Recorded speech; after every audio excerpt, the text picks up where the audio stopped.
Welcome to The Edge. I'm your host, Tom Smith. Many of us are not informed of the inner workings of the Church of Scientology.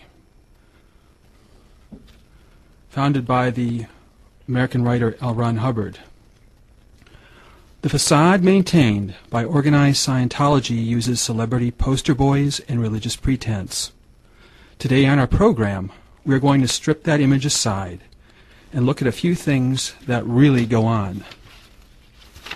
Our guest is Larry Brennan, who has held a number of positions with organized Scientology. He's been the director of all Scientology legal operations outside the litigation area worldwide from mid-1976 through mid-1981. As the Legal Branch 1 Director of the Guardian's Office worldwide. He held similar positions prior to that in the United States Guardian Office. He's worked on organized Scientology's corporate evolution in 1981 through 1983 and presented to the leader of the Scientology organization, David Miscavige, the planning for that. He was in charge of the Scientology Special Unit and Watchdog Committee, which was an oversight committee, as designated as Member X in 1982 and 1983, working directly with David Miscavige on Scientology's corporate, legal, and other external affair matters. Welcome to The Edge, Larry. Oh, thanks, Tom. It's real good to be here. So where should we start? Can you kind of give us some background about your involvement with the actual Scientology Corporation? Well, yeah, sure. It's I think you summarized it very well. Bottom line, I was in the Guardian's office, in the United States Guardian's office in 85, late 84, early 86, where we were in charge of the corporate work, corporate structure, tax status, etc. of Scientology organizations. Got to work under Hubbard on a number of things then, which may come up in this program, including the move of the flagship, to Clearwater, Florida, and how that was done undercover. We covered a little bit of that in the program we did before. Then I went to the Guardian's office worldwide at St. Hill Manor in East Grinstead, Sussex, England.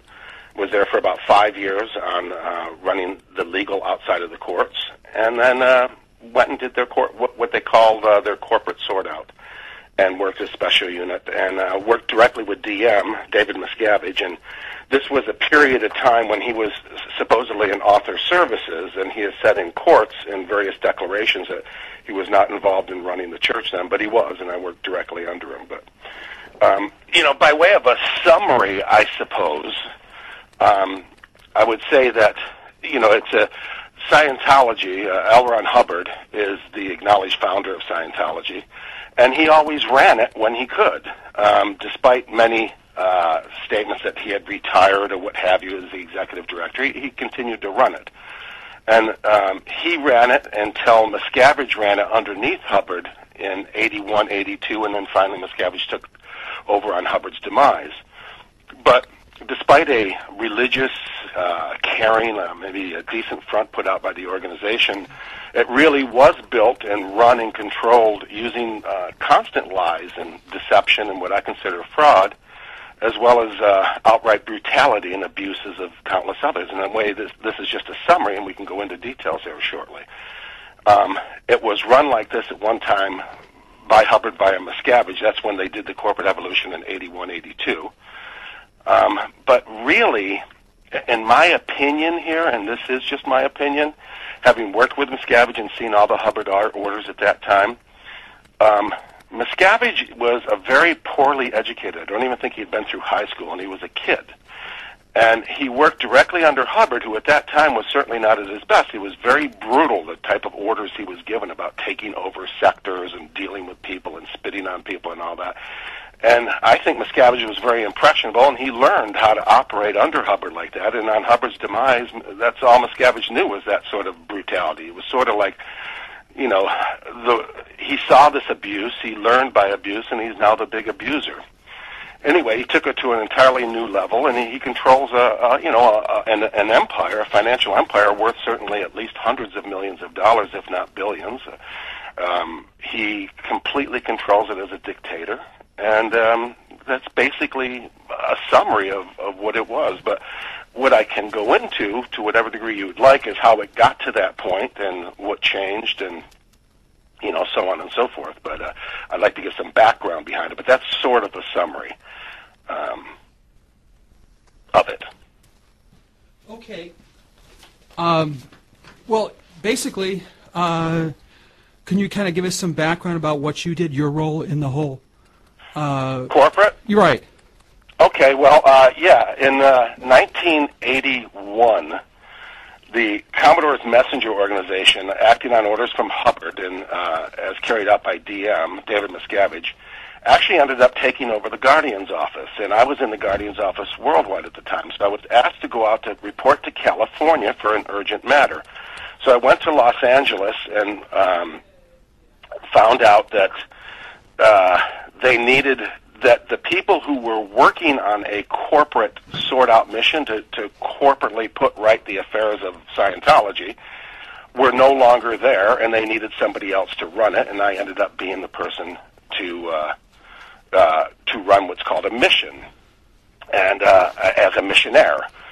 And so what we did is, well, first of all, to give you a little bit of background, just in the year prior to that, David Miscavige ran a mission called Mission Corporate Category Sort Out. It's known kind of as MCCS.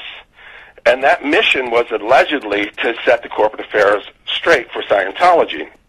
And it had people, Jerry Armstrong was on it. He was going to get Hubbard's biography written.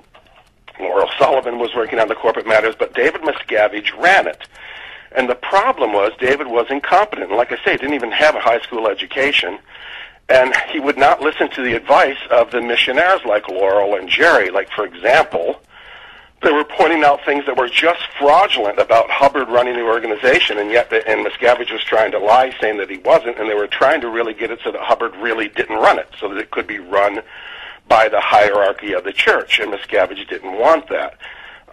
Jerry Armstrong was telling them that what he needed to do was stop all the lies about Hubbard, about his, phenomenal accomplishments in life and the military and education and all that were totally false.